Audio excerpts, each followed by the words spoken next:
Well, it takes a lot more than the desire to serve. I think it takes an understanding of the body politic and the mechanics of getting elected. The great speaker Jesse Unruh used to say, winning isn't everything, but losing is nothing. And so to run without a realistic chance of getting elected is folly, in my opinion. And I see a lot of our young men and women doing that. Occasionally you see ones like Paul Karabian who have a sense of what you have to do to win. And I think that you need to emphasize in your own mind the mechanics of getting people to vote for you. And that takes more than losing people based on your last name or winning people on your last name. It takes much more than that.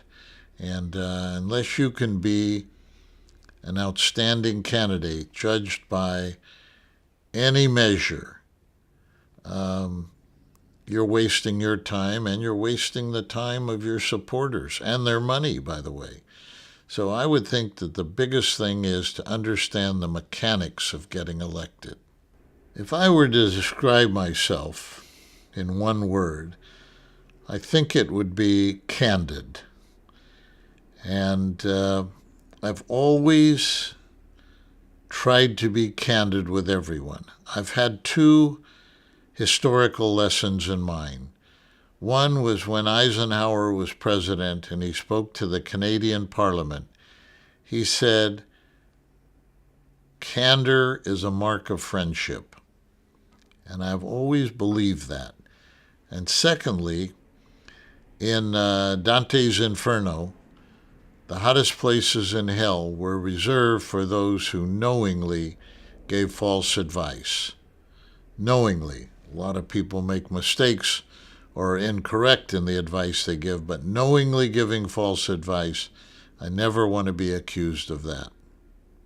Well, a second word to describe myself would be complex. I know some people can't figure it out. Some of my Armenian friends say, Darper Martne, he's a different guy.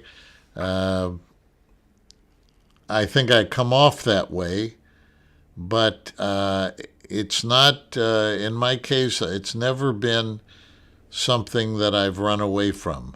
I don't mind being complex. I don't mind having diversity of interests and of how I view our community, certainly now in later life. So I think I would say complex.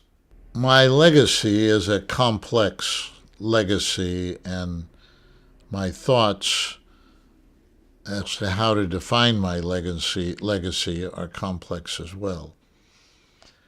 I would say that as an Armenian, I opened doors.